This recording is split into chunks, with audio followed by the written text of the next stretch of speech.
Olá! Hoje iniciamos aqui o nosso Café Consciência. Ao meu lado, o nosso convidado, doutor Edmunho Paranhos, e a nossa conselheira, doutora Solange Caravarro. Vamos iniciar aqui o nosso bate-papo e eu venho trazendo para vocês a primeira reflexão, aliás, que é o que é ciência. E aí, doutora Solange? Então, eu estou muito feliz de estar participando aqui, em especial com o meu querido Edmur, que é uma pessoa assim, incontestável na fisioterapia, acho que não tem quem não goste do Edmur. E é muito interessante a gente falar sobre o que é ciência. Sempre que eu me faço essa pergunta, eu fico pensando assim, o que levou o ser humano a buscar ciência, né? Por que foi necessário criar um método ou algum tipo de forma de ver as coisas diferente daquilo que os sentidos nos oferecem, né? Porque não basta eu saber que eu atendi um paciente e ele ficou melhor, quer dizer, isso não é suficiente. E assim, e não, né? Não é suficiente, porque os nossos sentidos podem nos enganar. E, enfim, eu acho que é uma reflexão que cabe aí dentro desse tema que você está falando. Não sei se o Edmur pode complementar de alguma forma. Boa tarde, né? Bom dia, boa noite. Não sei que horas que as pessoas vão estar assistindo. Exatamente. Antes de começar já a sair falando, eu queria agradecer o convite da professora Solange, do Alisson, de participar dessa conversa. E toda vez que eu resolvo pensar um tema, como diz, um objeto de estudo, de investigação, de contemplação, eu sempre tento pegar o mais elementar da ideia. Então, por exemplo, quando a gente começa a pensar sobre ciência, eu tento buscar o que a palavra representa, ou qual o espírito da palavra, né? E ciência é uma palavra que vem do latim, que significa sabedoria, ou significa um conhecimento que vai se sistematizando de alguma maneira, né? E aí, dessa maneira, quando eu penso em ciência, eu penso numa coisa muito elementar também na prática. De tal forma que eu arriscaria dizer, e aí eu estou pedindo permissão para sair um pouco do que a gente geralmente discute quando pensa nesse conceito, que é a ideia de que ciência é a própria característica humana do humano, sabe? Aquilo que faz com que a gente, de alguma forma, possa nos distinguir de outras formas animais de vida, talvez seja ciência. Ou seja, a ciência é como a gente respira, como a gente corre, a gente faz ciência, né? Isso, se a gente for pensar desse ponto de vista muito elementar. Porque pensa comigo, a ciência é a busca da tentativa de criar nexos causais entre as coisas que a gente é capaz de destacar das coisas, da natureza, né? É você olhar para um lugar... Posso à vontade. Mas viajar mesmo, assim, tipo, pegar um foguete mesmo. Eu tenho a seguinte elaboração na minha cabeça, a partir de algumas leituras e tudo. O cérebro, ele tem algumas funções existenciais, vamos chamar assim, tá? Isso aqui é tudo livre, estou falando... Então, ele tem 4 funções. Uma função está relacionada à sua sobrevivência. Então, aquilo que modula seu estado de vigília, aquilo que modula fome, sede e saciedade, produção e liberação de hormônios, peristalse, frequência cardíaca respiratória, pela ereção, contração vascular, secreção de glândula, essas coisas que a gente não tem o menor controle e que serve para a gente interagir e adaptar com as coisas da natureza. Esse tem um cérebro que lida com essas manifestações, com essas expressões. Tem um outro cérebro que ele vai, de uma certa maneira, claro que eles estão todos relacionados, não tem uma fronteira muito específica entre uma e outra, por isso que eu falo em funções, que é do afeto e da emoção, da nossa capacidade de se sensibilizar por um outro indivíduo, que muitas vezes é muito parecido com a gente, mas que a gente pode até desenvolver por seres que não são tão parecidos com a gente. Você tem uma função cerebral que é muito comum entre os primatas, que é a cognição, que é isso, é a elaboração de causa e efeito, né? Olhar para as coisas e perceber, se eu pegar essa batata e essa batata cair na beira daquela praia, daquele mar, eu pego essa batata e como, eu vou ter uma batata temperada. Então, por acaso, uma macaca viu isso, jogou a batata nessa, pegou, sentiu, e tem um negócio interessante que aconteceu aqui. Eu joguei essa batata ali, deixa eu repetir isso para ver se isso... Pegou uma outra batata, jogou de novo, e quando pegou, sentiu que também era salgado. Ou seja, ela teve uma sacada casual, estou falando de um macaco, de um primata, teve uma sacada casual, teve uma percepção, fez uma elaboração de causa e efeito, ou seja, pô, joguei essa batata ali, ela pum, repetiu e constatou. Porque a gente está falando de um primata. Né? Eu estava lendo um livro que fazia uma discussão sobre como é que a gente pode dizer que o humano é humano. Juro que eu não estou falando muito. Não, pode falar à vontade, você está aqui para falar. Por que o humano é humano? Aí fala assim, o humano é humano porque cria causalidade, porque é científico, porque é cultural, porque é espiritual, e ele vai desmontando isso com o estudo da primatologia e tal, e esse negócio da macaca jogando a batata no mar é verdade, só que a batata tinha sujado de areia, ela quis limpar, e aí viu, por acidente, quer dizer, se a gente for pensar a ciência como sendo a produção de um conhecimento sistematizado, desde que a gente, do ponto de vista filogenético, né, da evolução da espécie, desde que a gente causaliza, desde que a gente elabora relações de causa e efeito, a gente, de uma certa forma, pratica ali uma, sei lá, arquiciência, uma protociência, né? Mas você não acha que, tudo bem, tudo é ciência, mas você não acha que a gente também pode estabelecer relações de causa e efeito que não são verdadeiras, que não são reais? É aí que eu quero falar para você da quarta função cerebral. Quando chega no Sapiens, a diferença entre nós e uma forma primata como essa história era uma chimpanzé, se não me engano, a história da chimpanzé, é que além da gente elaborar causalidades imediatas, o que pode ser isso? Essa causalidade da batata que cai ali, pá. A gente elabora causalidades de coisas que não existem, de tempos que não existem. Ou seja, é uma capacidade que a gente pode chamar de metacognitiva. Então essas são as quatro funções.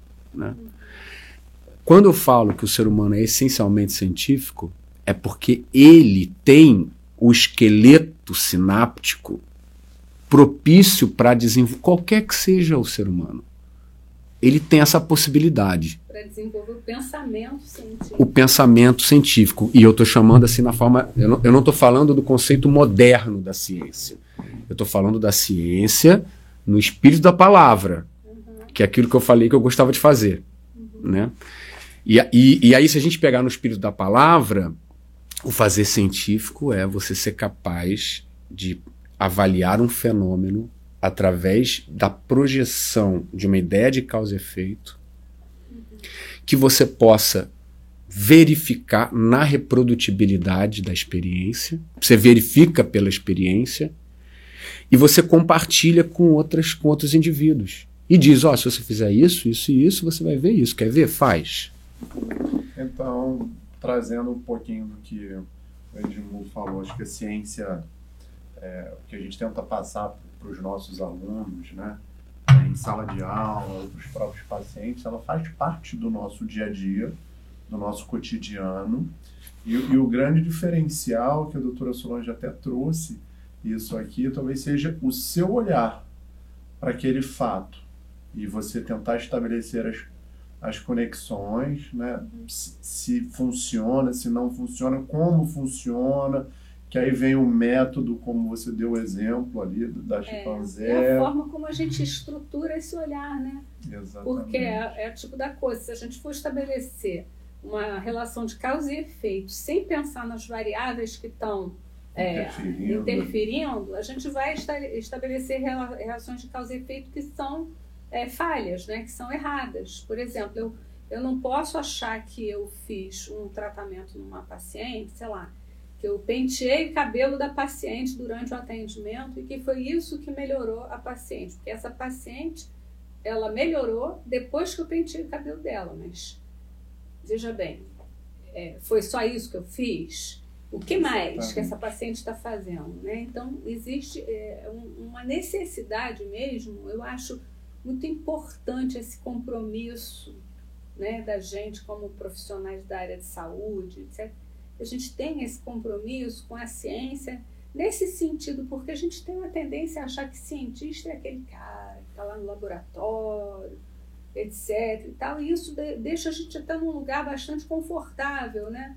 Não, eu estou aqui na clínica, etc. Eu não tenho obrigação de ficar testando ou de ficar questionando, né? E é um lugar confortável, né? Isso que você trouxe, Solange, é bem bacana, né? Porque a gente acaba estigmatizando, né, a ciência, né? Então, é o cientista, é aquele camarada de óculos, né, com o cabelo todo ali despenteado, com um jaleco, que ele vive dentro de um laboratório. E a gente conversando aqui, a gente percebe que a ciência está no dia a dia, ali na prática clínica, né? A doutora Solange trouxe aqui esse exemplo do pentear, enfim, do tratamento. Você trouxe alguns exemplos, algumas possibilidades. A gente vê que a ciência está ao nosso redor a todo momento aí. Como eu estava falando, a ciência ela é uma expressão humana existencial de olhar para o mundo, que não é a única de cada indivíduo.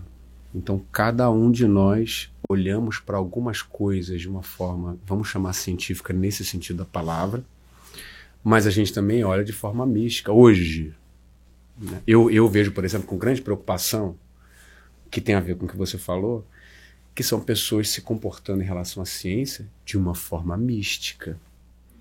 Pessoas que olham para a ciência com C maiúsculo, olham para a ciência como sendo uma desveladora de verdades com V maiúsculo.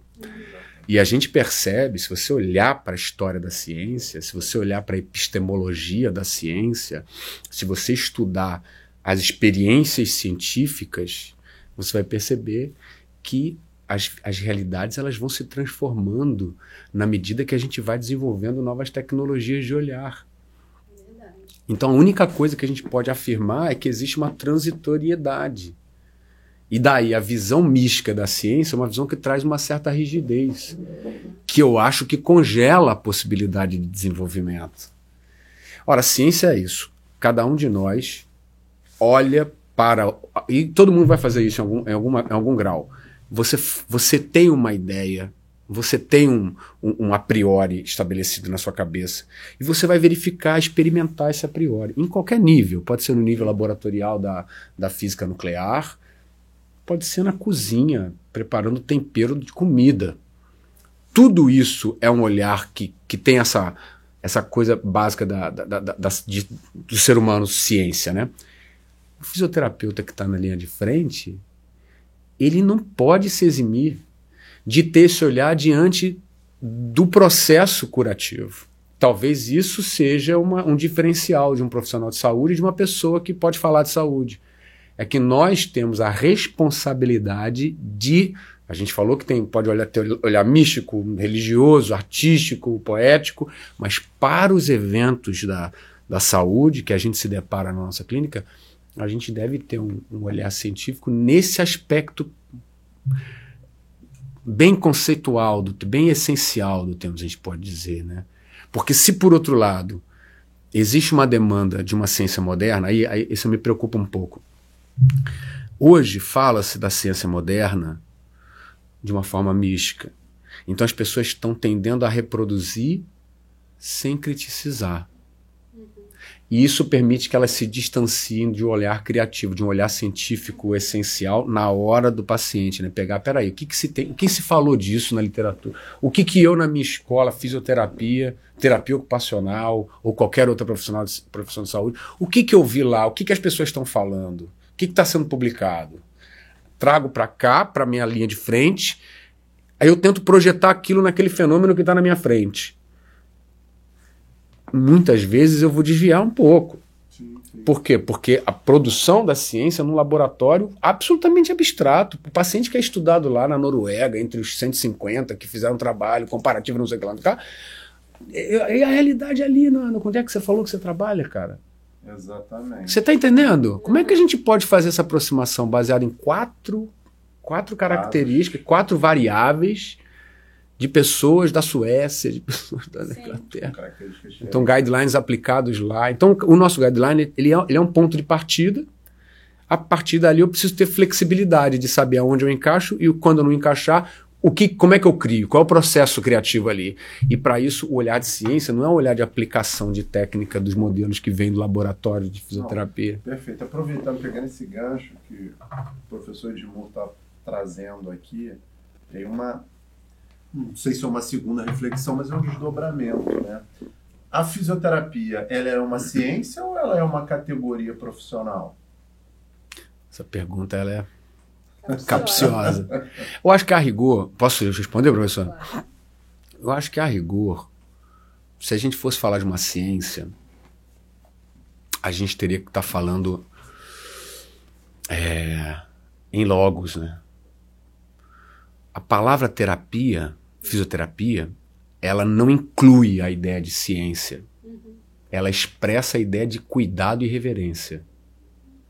Terapeuem, ou terapoiem, que é do grego aquele que cultua uma divindade, aquele que serve. Percebe? O físio de fisioterapia é o movimento. Ou é o movimento do calor, ou é o movimento de ondas eletromagnéticas, ou é movimento luminoso, propriedades físicas, ou o próprio movimento cinético mesmo. Então fisioterapia, pensando daquele jeito que eu te falei, eu gosto de vir no espírito da palavra, né? A fisioterapia... Na verdade, a palavra fisioterapia, né, como a gente usa no Brasil, ela não expressa o que a profissão é. O ideal seria que nós realmente fizéssemos, como, por exemplo, os argentinos e chilenos, que a profissão é kinesiólogo, que é o cara que estuda o movimento, é a ciência do movimento, é a cinesiologia, né? Então, realmente, o que você fala é uma coisa que eu sempre falo, né? O nosso nome não faz jus ao que a gente realmente é na prática, porque na vida cotidiana do profissional, a gente tem dilemas científicos, a gente lida com experimentos, vamos dizer assim, né? Experimentos controlados, randomizados ou não, né? Com estabelecimento de causa e efeito, de recortes epidemiológicos, tudo isso a gente lida com isso no dia a dia, mas realmente o nome fisioterapia, que é feito em português, em inglês e francês é kinesioterapiste, né? Mas eu acho que o nome correto para nós seria kinesiólogo mesmo, mas acho que está muito tarde para a gente mudar isso. Eu te digo que eu gosto da dimensão do cuidado, sabe? Eu gosto de me colocar não como uma pessoa que estuda um fenômeno, mas uma pessoa que cuida, primeiro que tudo. Eu acho que a fisioterapia, ela tem isso tudo que você falou mesmo, sabe? Essa preocupação, essa responsabilidade até. Que acho que toda categoria profissional moderna tem que ter, né? Não só a fisioterapia, você pega, sei lá, a economia, sabe? Você vai olhar para a economia hoje, você vai fazer com base em estudos, em replicações, em experiências anteriores, né? Assim, qualquer profissão, eu acho, hoje, precisa ter expressão científica, que é essa que você falou que a gente precisa ter também, e eu acho que a gente está amadurecendo nesse aspecto. Acho que a galera tem muita pressa, a gente é novo. Né? E não é uma crise só da fisioterapia, a gente percebe que todas as áreas, de uma certa maneira, estão se preocupando em absorver essa possibilidade de pensamento, né? Mas tem um negócio na fisioterapia que eu acho que é transcendental, assim, que é a ideia de que... Porque, por exemplo, quando eu estou com um paciente, eu atendo paciente com dor crônica muitas vezes, né? Então a subjetividade ela é muito mais óbvia. Você atende paciente neurológico, imagina como é que é isso, né? A entrada nesses pacientes, elas não partem do que é científico nesse aspecto da palavra. É claro que a ciência não se destitui, porque é aquilo que eu falei para você, a gente vai ter que olhar, a gente vai ter que experimentar, até na relação, até na chegada, né? O cara, olha onde vai a experimentação científica. O cara chega para você atender e o cara tem uma personalidade. Ele tem coisas que você sabe, porque você estudou experiências prévias, guidelines e técnicas e teorias. Blá, blá, blá, blá. Você sabe o que esse cara precisa fazer para ele otimizar a capacidade motora dele, né? Mas você sabe do ponto de vista motor, ou neuromotor, para ser melhor, mais preciso, né? Mas e psiconeuromotor? O cara chega para você, essa variável não é considerada nos estudos de onde a gente tira as nossas ideias. Não. Mas como é que a gente vai fazer para fazer aquele cara aderir? Aí tem experiência que eu digo, não, experimentação. Você olha para ele e você testa o negócio, aí tu viu que não deu, fala, não, isso aqui não deu, vou tentar de novo, tenta de reprodução, não deu. Uma coisa que você falou no início, que é aquilo, cara, você não pode achar que você atende o paciente porque ele melhorou, foi você que fez ele melhorar. Não pode. Isso não é científico, isso é mitológico, isso é misticismo. É ter uma ideia na cabeça, vai lá, pum, vai, o cara melhorou, é você. A gente tem que ter a falseabilidade. A gente tem que tentar, por que não é isso que eu fiz? Eu faço esse exercício. Por que não foi o que eu fiz? Aí eu tento ver, pô, não, podia ter sido isso também, é verdade. Como é que eu posso fazer então? Olha o pensamento científico na clínica. Como eu posso fazer então para ter mais certeza de que o que eu fiz fez sentido? Como é que eu posso distinguir? Você falou também uma coisa que é importante, né? Que a gente às vezes parte de um lugar na clínica, a gente sabe que é fisioterapeutasdesesperados.com.br, né? Então a gente se encontra, a gente estuda tudo aquilo lindo, o paciente, só que chega lá, o paciente não lê o livro, ele não sabe que ele tem que ter aquilo que está no livro, né? No ao vivo.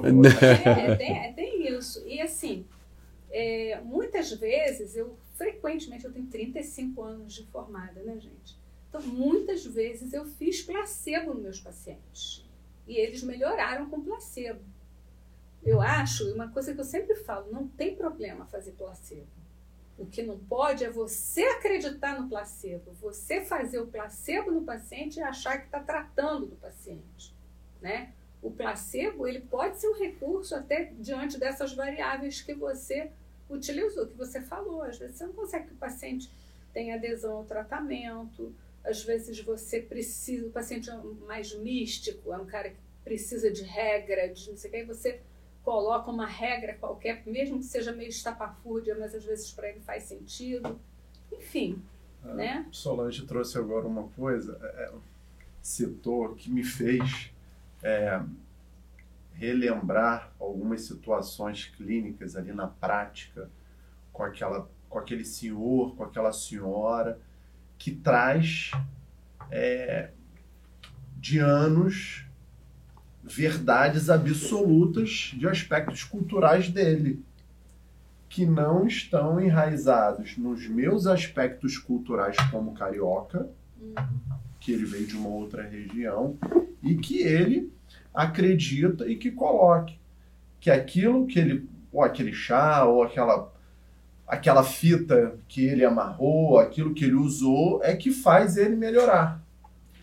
E eu já vi colegas discutindo, pedindo para tirar aquele utensílio ou não fazer uso daquilo, e muitas vezes o resultado não teve êxito. E o paciente, eu não sei se aquilo ali, né? O paciente ele acaba desacreditando do tratamento, né? Do acompanhamento fisioterapêutico, e acaba não dando certo. E muitas vezes eu já vi colegas encorajando, não, tudo bem, o senhor acredita, é isso que vai dar certo. E tá lá o fisioterapeuta acompanhando o paciente, mas ele acredita muito que aquela dito popular, uma crendice, não sei, algo cultural que ele trouxe lá da onde ele nasceu, que é aquilo que vai dar certo ali. E aí tem a questão do placebo, né? O que deu certo, o que não deu certo.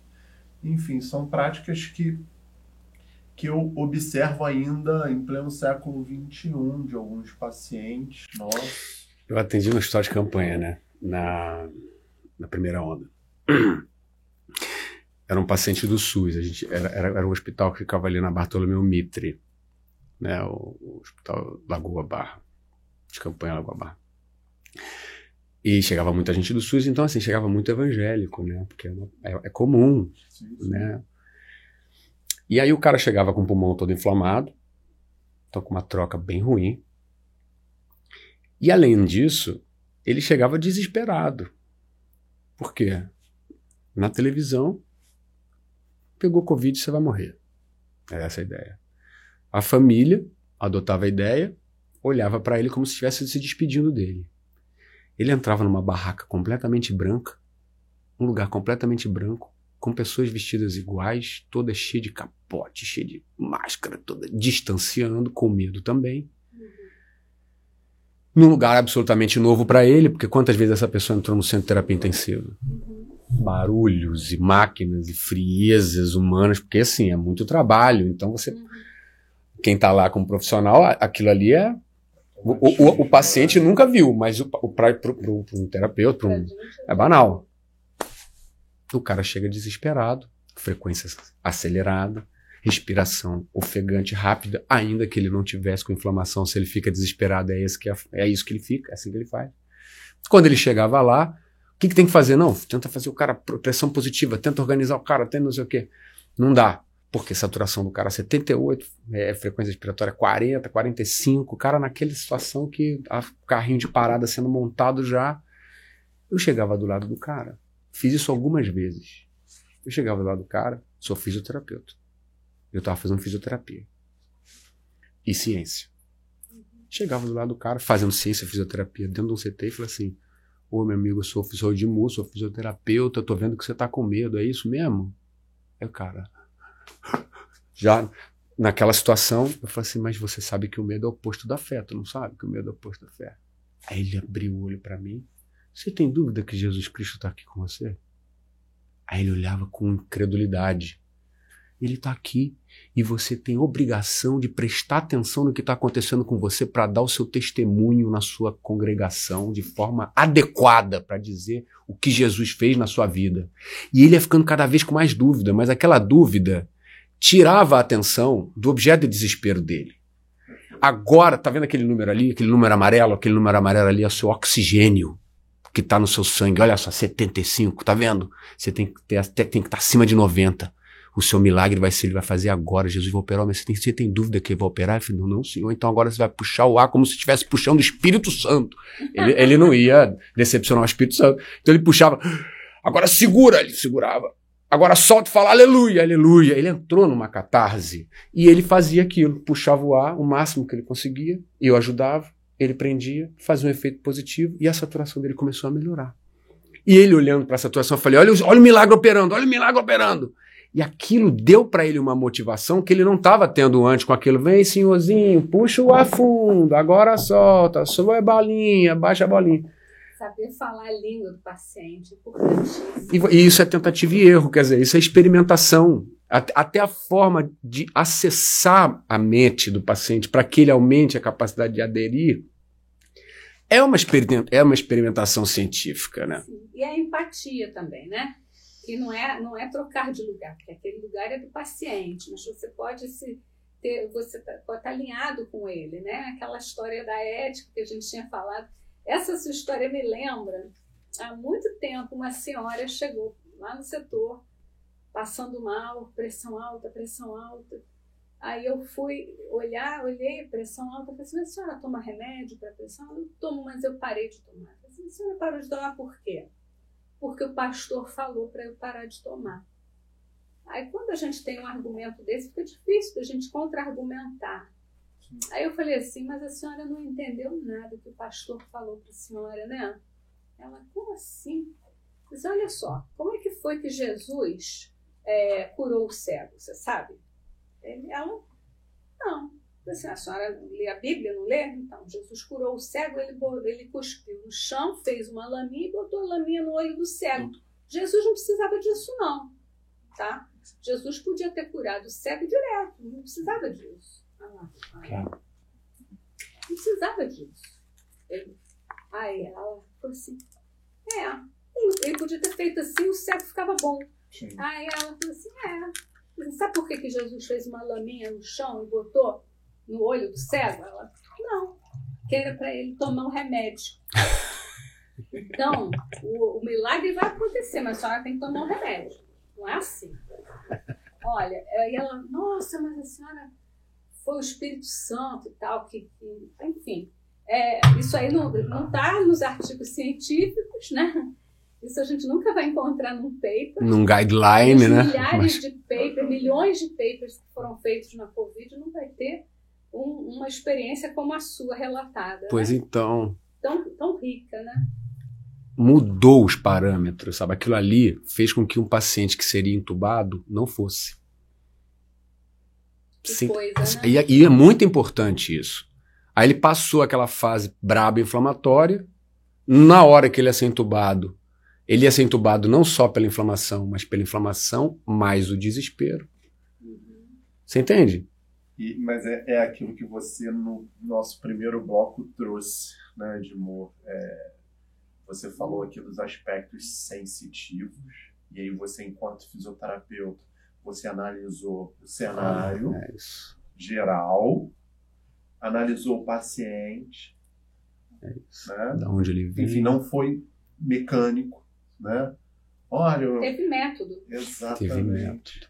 Você soube exatamente onde é que você botava o Espírito Santo. Lá. Exatamente. Não era a primeira vez, já tinha visto isso antes, então conhecimento acumulado. Muito interessante essa sua experiência. Foi mesmo, foi muito legal. Mas eu acho que é isso, a fisioterapia, aí voltando na ideia da fisioterapia enquanto ciência, eu acho que a fisioterapia é maior do que a ciência. Porque a ciência, como é que eu vejo a ciência? Tem uma ideia, em algum momento já foi atribuída a Nietzsche, mas eu não me lembro se é bem do Nietzsche. Mas tem uma ideia que eu gosto muito de falar, que é relacionada às fronteiras do que a gente pode saber, das possibilidades que a gente já desenvolveu de sabedoria até hoje, né? Você tem 3 personagens, o poeta, o filósofo e o cientista. Quem que é o poeta?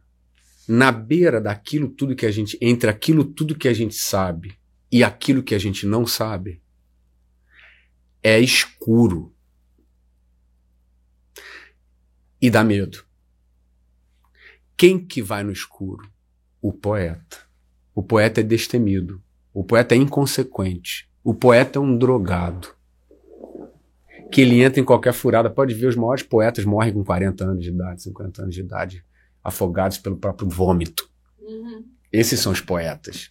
São aqueles caras que vão no limite, estão no escuro. Aí lá no escuro eles fazem barulho, tropeçam, caem, ralam, machucam, fazendo barulho.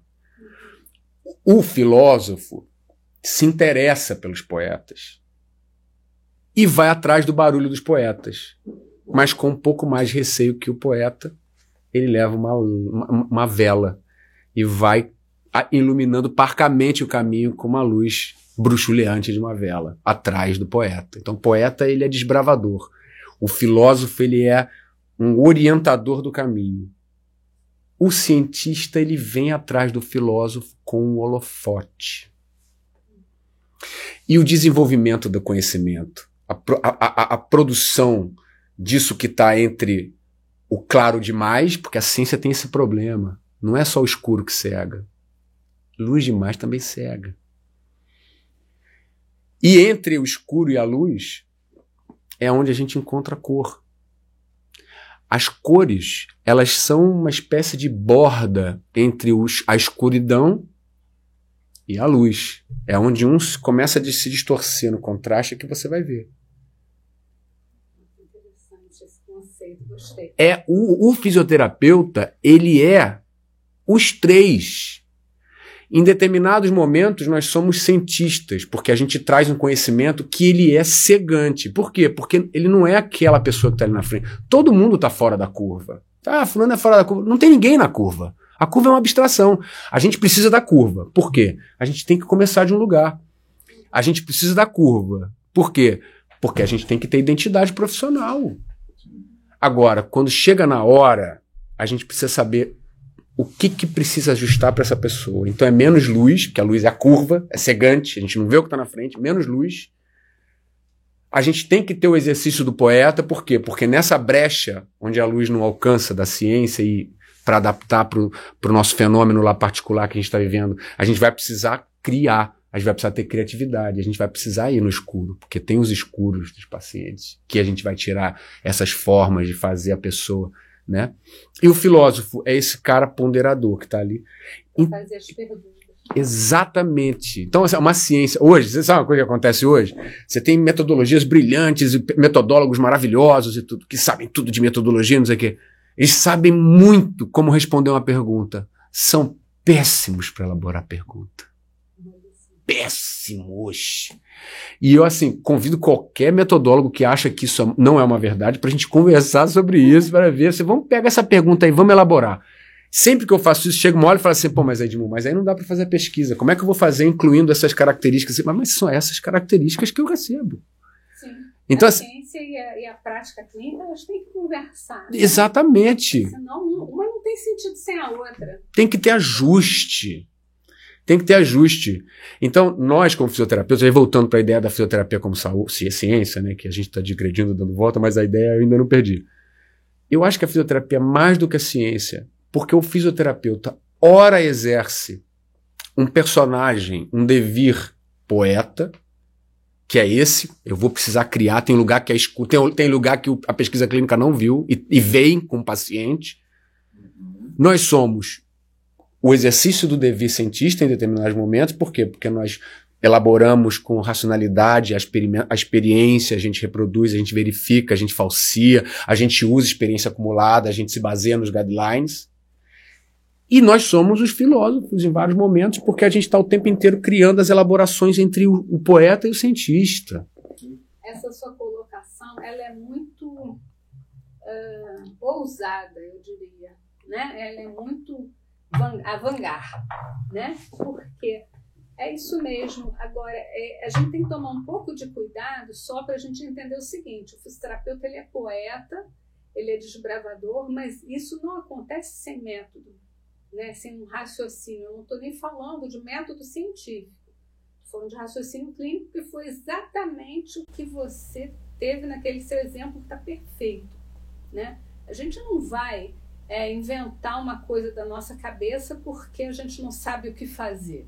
Não é essa a ideia, exatamente. Pelo contrário, exatamente porque a gente sabe o que vai fazer, a gente vai inventar alguma coisa da nossa cabeça para fazer aquilo que tem que ser feito, né? Isso é muito importante. Uma outra questãozinha que fiquei me lembrando aqui, eu gosto de historinha, E você estava falando, eu achei lindo o seu exemplo de que a claridade também cega, né? Não é só a escuridão que cega, a claridade também cega. E aí, isso me lembra, eu sou da neuro, né? Então, eu acompanhei muito a história da neuro, né? Eu sou o exemplo vivo de como a neurociência se desenvolveu, que foi muito na década de 90. Então, você tem uma ideia, na década de 70, teve um sujeito que fez um experimento e que através daquele experimento ele sugeria, ele postulava que os neurônios, havia uma possibilidade de nascimento de novos neurônios mesmo no paciente adulto, isso na década de 70. Só que na época, o conhecimento científico que se tinha não existem nascimentos de novos neurônios nas pessoas adultas, nos seres adultos. Não existem. O sujeito foi rechaçado pela comunidade científica, sabe? Foi completamente humilhado, etc. Não ligaram para o cara, beleza. Passou a década de 80 inteirinha, década de 90, veio um grupo, trabalhou, pegou ratinhos bebês, colocou timidina tritiada, que é um radioisótopo, né, que se liga a células que estão em divisão, né? E aí pegou esses ratinhos e tal, deixou criando lá, numa determinadas condições, etc. Uma determinada idade, depois deles já adultos, né? Na verdade ele pegou os ratos adultos, não pegou os ratos crianças, pegou o rato adulto, botou a timidina tritiada e deixou viver por um tempo, e depois ele sacrificou os ratos e fez uma dupla marcação, em que ele marcou com um anticorpo antineurofilamento, que é um anticorpo que marca especificamente neurônio. E quando ele olha lá no microscópio, ele vê células duplamente marcadas para timidina tritiada e para neurofilamento, o que comprovou de maneira definitiva que existe neurogênese em adultos. Olha e isso isso. revolucionou o pensamento científico. Então, o que eu quero dizer é que ser científica, ser cientista, implica não apenas no conhecimento do método e no rigor científico, mas também estar aberto para novas ideias. É a coisa da criatividade. Exatamente. Que você falou, Exatamente. né? Você falou, e sabe o que me lembrou isso? A alegoria das cavernas. Platão. O Platão, quando fala da alegoria das cavernas, o que ele está dizendo é, olha só como é que é o processo social do desenvolvimento da sabedoria do conhecimento. Né? Para quem não sabe da alegoria das cavernas, mas assim, rapidamente também falando, o Platão dizia que a verdade, o conhecimento da verdade por nós é como se fosse o conhecimento da verdade de escravos presos dentro de uma caverna, olhando para o fundo da caverna, projeções do mundo exterior. Então ele via formas, e aqueles escravos, tudo que eles conheciam eram aquelas formas. Então eles reverenciavam a forma, faziam tudo para a forma, estavam acorrentados, não podiam sair dali. E numa vez, uma corrente se rebenta, um indivíduo se solta e sai da caverna. E quando ele sai da caverna, ele se depara com aquilo que faz a forma no fundo da caverna. Ele percebe, mas olha só, aquilo ali não é a verdade das coisas, né? Aquilo ali é uma projeção de uma verdade que está aqui e a gente nunca viu. E aí ele volta para a caverna para falar, galera, se libera disso aí não é nada, a verdade está lá, isso é uma projeção. E ele é rechaçado. Claro, esse é todo o processo. Né? O processo se a gente fosse falar, por exemplo, Thomas Kuhn, o processo de ciência revolucionária passa por isso também. Você tem uma ciência estabelecida. E aí, quando cega, ela tende para a ciência normal e não revoluciona. Quando eu falo cegar, é isso. É o olhar congelante. É aquele grupo que passa a burocratizar aquele conhecimento. Porque uma coisa é o conhecimento na pragmático, para ele sendo construído na base da demanda. Mas tem um momento que ele se burocratiza, ele passa a ser uma verdade em si mesmo, aí todo mundo tem que aprender aquilo. É uma forma religiosa de ver, eu acho, a ciência. Uma verdade absoluta. Uma verdade absoluta. O guideline é esse, não inventa moda, tá tudo certo aí, não tem mais o que inventar. Eu falei, cara, mas os fenômenos, a gente vai tendo a habilidade de perguntar coisas diferentes e arrebentar a corrente, e de repente eu ver que aquilo ali são projeções. E a cada momento que a gente vive, a gente vai ter um se libertando da corrente e percebendo, cara, isso é projeção. Aí, do que tá ali fora, o cara sai lá fora, mas lá fora é outra caverna. E ele fica saindo de caverna e entrando em outra. Ele só vai descobrir que a caverna é na medida que ele vai arrebentando as correntes. Né? O Thomas Kuhn dizia isso. Você tem lá uma ideia central, que ele chama de paradigma. Todas as perguntas vão ser respondidas baseadas no paradigma. Então as perguntas vão sendo construídas para justificar o paradigma. Isso se torna tão forte. Por exemplo, a física newtoniana realmente explica as verdades do universo, são as leis do universo. Então vamos olhar para tudo e vamos ver como é que funciona a newtoniana. Ali, ó, faz a conta com aquilo ali, ó, deu certo. Faz a conta com aquilo ali, deu certo. Faz a conta com aquilo ali, deu certo. Tem uma coisa que não vai dar certo. A órbita de Mercúrio e Sol não deu certo. Eles testaram e não é, então não pode ser universal, porque senão a rota de Mercúrio iria ser antecipável pelo cálculo. Aí foi ver que não era, mas num cálculo einsteiniano era. Então Einstein, quando começou a desenvolver a teoria da relatividade, elaborou um cálculo que dava conta de uma série de antecipações newtonianas, inclusive a rota de Mercúrio. Então, a primeira pergunta, ele é rechaçado pelos pares. Tem uma perguntinha inconveniente que não explica aquele paradigma, muito pelo contrário, coloca aquele paradigma em xeque. Aquilo rompe a bolha do paradigma. E aí você cria a ciência revolucionária. E a gente vai o tempo inteiro produzindo essa ciência revolucionária. Então, ciência, para mim, ele tem que ter criatividade. Se não tiver criatividade, não é ciência. É pesquisa, é uma provocação, se você me permite. Existe uma diferença entre cientista e pesquisador. E aí, nessa fala, a gente traz uma próxima reflexão, meu nobre Edmur, que é o seguinte... Será que todo fisioterapeuta é cientista? E a utilização do título de doutor, que é uma discussão retórica nas salas de aula, nos congressos, enfim. em bate-papos, em cafés com colegas, né, que a gente diz, eu sou cientista, não sou cientista, aquele colega é cientista, não é cientista, enfim, a gente já falou aqui sobre estigmas, rótulos, enfim, acho que a gente pode trazer isso aqui para dentro desse nosso bate-papo aqui. Sabe uma coisa que eu tenho pensado de uns tempos para cá? O fisioterapeuta, ele se expressa, a gente pode melhorar isso é um proto-pensamento, mas a gente pode, o fisioterapeuta ele pode se expressar como clínico, né? Como empresário, como pesquisador, como professor. Né? Se lembrar de alguma outra expressão, me fala para a gente melhorar o pensamento. Mas a ideia é central. Basicamente isso. Aí tem sempre aquele que fala assim, não, eu não sou pesquisador, eu também sou clínico. Eu não sou só empresário, eu também dou aula.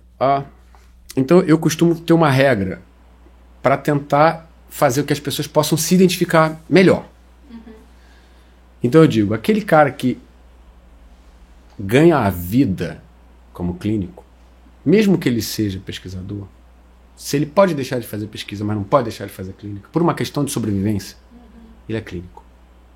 Se aquele cara é professor e pesquisador, mas ele pode deixar de ser professor, mas não pode deixar de ser pesquisador, esse cara é pesquisador. Você entende? Aquilo que é da expressão dele, ele não pode deixar de fazer porque está relacionado com a sobrevivência dele, é aquilo que ele é. Mesmo que ele tenha experiência das outras expressões, que uma coisa não impede a outra, né? Mas a princípio é isso. E todos eles, como são fisioterapeutas, eles têm que trazer a possibilidade desses devires, que eu falei anteriormente, desses personagens. Né? O poeta, no sentido da criação, que é aquele cara que entende o processo criativo, com base em arrazoados que ele tem a priori científicos. O filósofo, que é a reflexão desse agir, e o cientista, que é aquele cara que identifica como é que vai ser a elaboração criativa e como é que vai ser a adaptação do que ele tem de conhecimento a priori, do que ele tem de experiência anterior ou que a comunidade elaborou de experiência. Os guidelines são elaborações de experiências né, anteriores, essa que é a ideia. Claro. Né?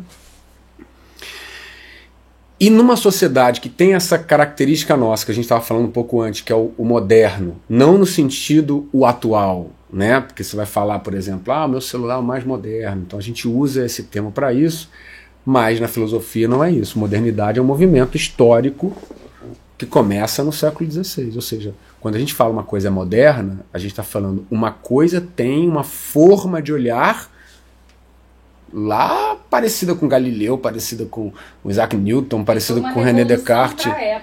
Que naquela época foi uma revolução. Naquele momento foi uma revolução. Esse pensamento moderno, quais são as características dele? Né? Uma característica existe uma proposta de desvelamento da realidade.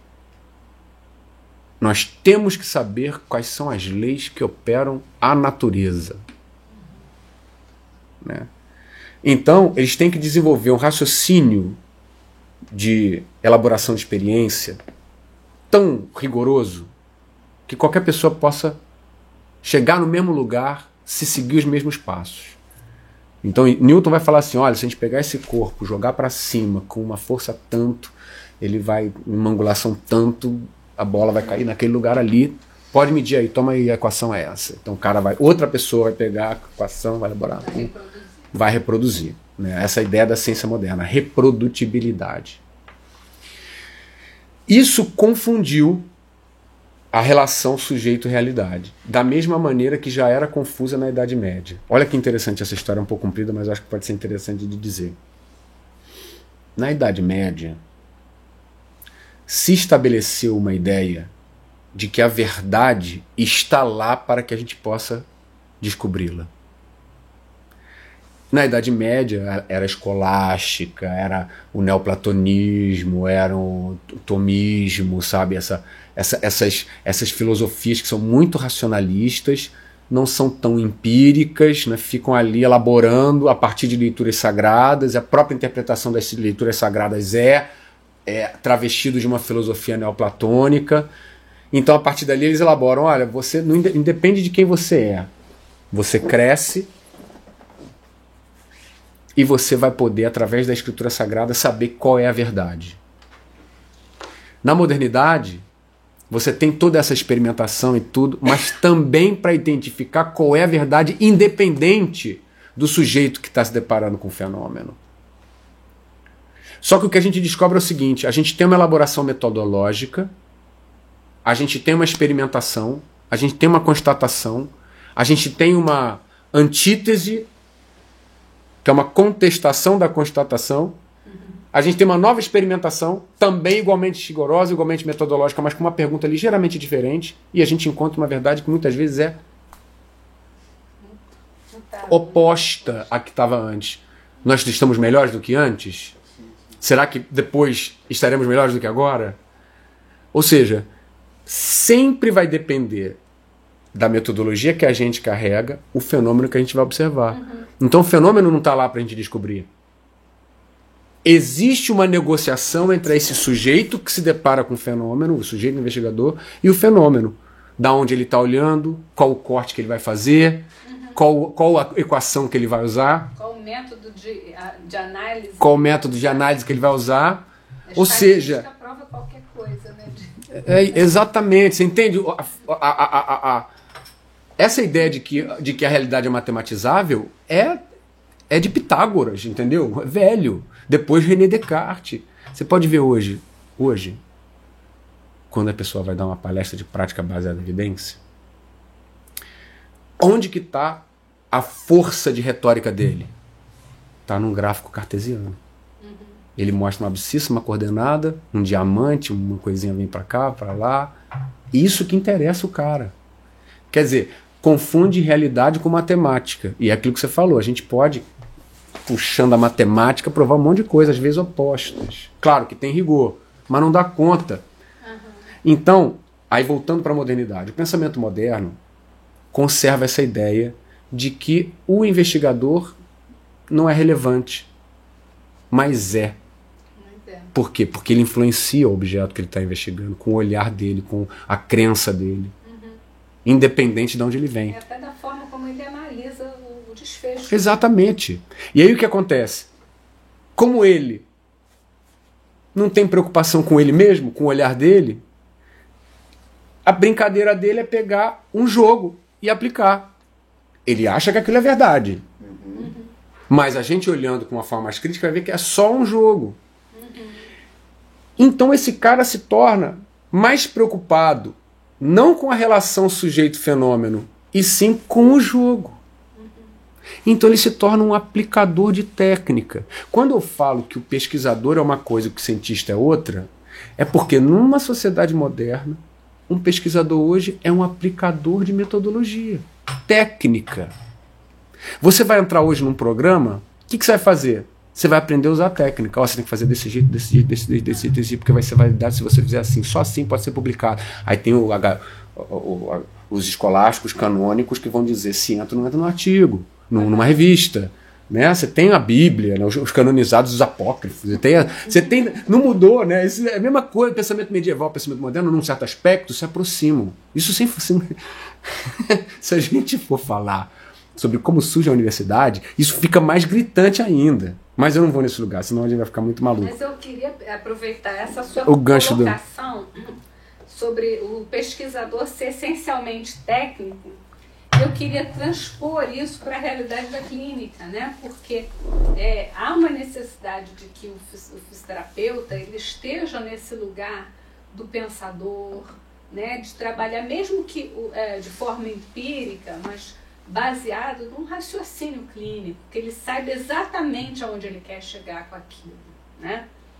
E a gente percebe hoje em dia uma certa desvalorização da questão diagnóstica, da questão daquilo que é necessário para construir um raciocínio clínico e uma hipervalorização da técnica, como se eu, tendo a técnica, eu pudesse aplicar esta técnica a todo e qualquer paciente. Então, eu vejo assim, não sei se você tem essa experiência, mas eu vejo muito a juventude querendo aplicar um método a um determinado paciente. Ah, você já fez o método tal em paciente com esclerose múltipla? Ah, você já fez o método tal em paralisia cerebral? Sim, gente, sabe, é um tecnicismo, assim, a técnica, ela é um meio, ela não é um fim. Exatamente, esse que é o grande problema desse pensamento que coloca o sujeito pequenininho e o objeto grandão. Se o objeto que é grandão, qual é a técnica para ele? Porque se a gente consegue perceber que o sujeito influencia o fenômeno, a nossa preocupação vai ser menos com a técnica e mais com o olhar. Para onde é que você estava olhando que você escolheu essa técnica? Para onde é que você estava olhando que você resolveu usar tal técnica com tal condição? Essa é a pergunta que a gente tem que aprender a fazer. E aí a gente sempre esquece que o sujeito, paciente, é o foco. Exatamente. Momento, né? Aí fica esse tecnocratismo, quer dizer, as pessoas... Na minha época, era o tal do protocolo acelerado. Você ia no congresso, e continua a mesma coisa. Você vai num congresso de fisioterapia, que tem muita gente falando ao mesmo tempo, não sei o quê. Você vai numa mesa com o Edmur falando de filosofia. Vai ter o cara da câmera, o fulano que traz a água, o cara que vai moderar, e o outro palestrante, e 2 camaradas que vieram acompanhando. Você vai no cara que vai falar do tratamento, do protocolo avançado para cuidado da cirurgia do cruzado anterior, cara.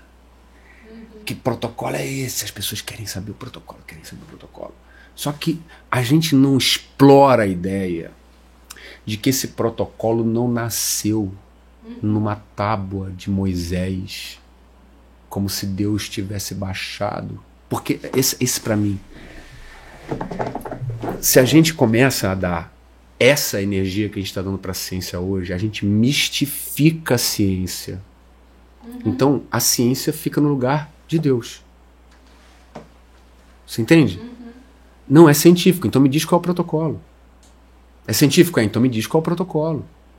Também alguns desses protocolos que a gente vê nos congressos hoje em dia, nem sempre são elaborados, mesmo que, vamos pensar no método científico. A gente sabe, com todas as críticas que ele tem, a gente sabe que ele não contempla o que a gente vê na clínica, etc.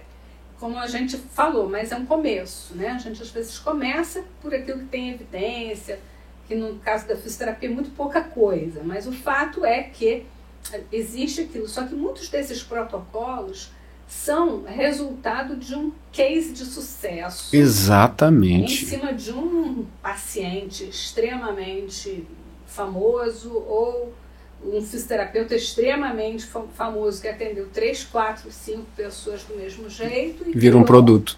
Um protocolo. Quer dizer, isso é um lugar perigoso para a gente ficar. Né? É um lugar perigoso, principalmente porque não leva em consideração a individualidade do nosso paciente. Ao passo que quando a gente pensa na questão do raciocínio clínico, como é que a gente faz para chegar? Pronto, aí a gente não precisa tanto da técnica, do método. Exatamente. Como que a gente, qual foi a elaboração que resultou nesse protocolo, né? Eu costumo dizer, a técnica em grego é tekne, que é traduzido como arte, né? Não arte no sentido abstrato do termo, né? Mas arte no sentido da expressão, né? É o que você faz, é como que o seu corpo age, né? Como que o nosso corpo age é um transbordamento do que a gente pensa. Um protocolo foi a ação de alguém que pensou uma coisa. Quais as condições para ele produzir aquela coisa? É isso que a gente tem que pensar. A gente tem que treinar o fisioterapeuta hoje que está nascendo a se interessar. Mas quais foram os meios? Da onde surgiu isso? Como que apareceu esse protocolo? Como que ele foi validado? E não qual é? E por que é? Quantas vezes eu faço o exercício? Mas eu faço 15 vezes ou eu faço 17, sabe? O alongamento eu seguro 25 segundos ou 30. Cara, fica coisa numérica, né? Fica coisa numérica. É o tecnocratismo, sabe? Isso que a gente precisa superar. Né? A ciência, ela é tecnocrática. A diferença entre o pesquisador e o cientista é que o cientista... Você sabe que empreendedor é uma palavra que tem uma... Ela vem do intrapreneur, que significa aquele que cria, aquele que desenvolve e aquele que mantém uma ideia. Então o camarada que vai fazer... vou arrumar uma clínica de pilates. Esse cara não é empreendedor, porque não está criando nada. Ele está vendo uma coisa que já existe e está repetindo. Isso não é empreender. Pode ser que ele consiga dinheiro com isso? Pode, porque tem demanda para isso, mas isso não é empreender. Por quê? Porque falta um espaço aí do empreender, que é criar. Ele não criou nada, ele está só repetindo. Está só repetindo. Ele é um empresário. Ele é um empresário, que não é empreendedor. O cientista, o pesquisador, melhor dizendo, ele não é cientista. Porque muitas vezes ele vai só replicar. Ele vai pegar uma ideia de uma pergunta que normalmente se faz, uma metodologia que normalmente se usa, e vai ficar ali repetindo. Se ele fizer muito isso, se ele tiver tempo para fazer isso, se ele viver disso, não importa o quanto aquilo se refere à realidade. O que importa é a capacidade dos pares dizer: realmente essa metodologia está muito boa, hein? Enquanto ele consegue publicar. Isso depende da qualidade da metodologia dele, né? Em relação ao que os pares vão dizer, porque aí vai criando uma canonização, né? Não, metodologia boa é essa, ó. Não, tem que ser estudo randomizado. Por exemplo, hoje está emergindo o estudo pragmático. Ele não tem o mesmo valor do estudo randomizado. Só que tem determinados fenômenos que você não vai conseguir aproximar de entender com o estudo randomizado. Mas você consegue com o estudo pragmático. Por que um é melhor do que o outro? Não é para determinada coisa, esse. Para determinada outra, esse. Não tem hierarquia de valor. A gente ainda não entende isso. Por quê? Porque as pessoas distantes da clínica são aquelas que dizem como que a ciência deve ser feita, mas que são da ciência normal. São burocratas científicos que ficam repetindo. Por quê? Porque já não é mais a coisa do fenômeno, da relação do fenômeno. É uma burocracia. Esse é o pesquisador. Quem é o cientista? O cientista é aquele que se atreve. Que ele vai fazer pesquisa, mas ele vai empreender, criando. É empreendedor. O cientista, ele cria a pergunta, inventa uma metodologia para responder e responde. Esse é o cientista. E com isso cria toda uma linha de pesquisa, né? Ou mantém a mesma, os dois. Os dois. Porque é importante a gente perguntar para não ter a negativa. É importante a gente pegar um paradigma e falar assim, cara, por que não é isso? E ficar fuzilando. Popperianamente. Tentar falsear. Porque a ciência também ela se coloca dessa maneira. Aquilo que você não consegue negar é verdade. E aí a esse cientista atrevido, eu posso trazê-lo como doutor? Essa é uma pergunta, a pergunta do... Cara... do doutor. Eu não sei exatamente. O doutor é uma palavra que se banalizou tanto, né? Sim. Que eu não sei o que seria o doutor agora, nesse... Se o doutor é um cientista... E, de fato, como todo mundo diz, ele traz uma nova tese, né? Porque o doutorado, teoricamente, o doutorado, você traz uma nova pergunta. Ele é um empreendedor. Você traz uma nova pergunta. Não um desdobramento de uma pergunta velha. Hoje não. Hoje você vai fazer um doutorado, você tem que estar no laboratório de alguém, meu amigo. A sua pergunta não será respondida. E é difícil mesmo responder. Principalmente com o tempo que a gente tem para fazer. Quer dizer, burocratizou-se o doutorado. Burocratizou-se o doutorado. O doutor de hoje não é o doutor de antigamente, é outro personagem. Sabe o que eu acho, Edmur? Não sei se eu estou sendo, enfim, naive, né? Ingênua, não sei. Mas, sim, eu acho que a ciência ela tem que mudar a vida da gente para melhor, senão ela não tem sentido, sabe? Eu não me considero uma cientista. Eu me considero, se eu fosse me encaixar dentro do que você, né, eu sempre vivi da minha clínica, né, do que eu fazia como fisioterapeuta. Passei pela docência, passei pela gestão, várias coisas, mas eu sou basicamente uma clínica. Porém, eu fiz o meu mestrado Eu fiz em ciência básica na década de 90, assim, finalzinho da década de 90, né? Meio para final da década de 90. Fui a primeira fisioterapeuta do meu laboratório a trabalhar lá como fisioterapeuta. E eu, na verdade, a minha tese de mestrado, eu não descobri nada de relevante, nada. Mas, assim, mudou, fazer mestrado mudou fundamentalmente a minha prática clínica, a minha maneira de olhar para o meu paciente, a minha maneira de olhar para a fisioterapia. Então, acho que o grande benefício do mestrado foi a minha tomada de consciência. Coisas que eu, às vezes, não vejo em doutores hoje em dia. Pessoas que têm título de doutorado, que estão na academia produzindo ciência, produzindo pesquisas, etc., e não vejo o discernimento, porque eu acho que uma das coisas importantes num cientista é ter discernimento, é saber separar o que é certo do que é errado, o que é confiável do que não é confiável, e a gente não vê isso em uma série de pessoas que têm título de doutorado. O que você acha? Então, de uma certa forma complementa aquilo que eu estava falando, né? Assim, hoje as pessoas que vão fazer um doutorado, a maioria esmagadora dessas pessoas, elas estão ali entre eu quero ter um título ou eu não encontrei um outro lugar que não fazer um projeto de ciências dentro da faculdade. Então eu tenho uma bolsa. Acabou a faculdade, eu não tenho emprego, mas eu tenho uma bolsa. Então a maioria dos doutores que a gente tem hoje, nesse cenário, são ou pessoas que querem ter uma titulação porque vão ganhar um pouco mais como professor, ou porque vão ter uma importância um pouco maior, vão ser mais reconhecidas no lugar onde elas trabalham. Ou é o sujeito que já está ali, já faz uma iniciação científica, então não foi fazer estágio, foi fazer iniciação científica, então não criou conexões de clínicos para poder ter espaço para trabalhar. Acabou ficando no laboratório, aí gosta, aí ganha uma bolsa aqui, aí uma bolsa ali, aí faz mestrado, doutorado, com 25 anos já é PhD, não tem emprego. O que ele pode fazer? Já tem aquela titulação toda, para que vale essa titulação? Para virar professor, aí acaba virando professor. É o que a gente tem hoje. O que a gente tem hoje. Quando eu fiz meu mestrado, eu já tinha 10 anos de formada, então fez uma diferença para mim. Eu fiz o meu mestrado, eu formei em 2002, eu entrei para o programa estudando ali, em 2006 eu comecei a me aproximar, entrei em 2007.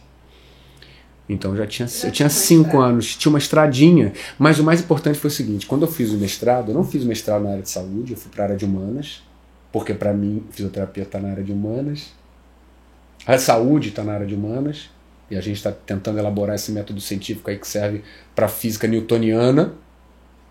O método que a gente usa hoje, isso é uma coisa que a gente precisa considerar, tá? Eu respeito a nossa produção científica, mas a nossa produção científica é um método do século XVII. É cartesiano. Identificar que um fenômeno se dá conta a partir desse olhar estatisticizante, né? É Descartes. Século XVII, XVIII.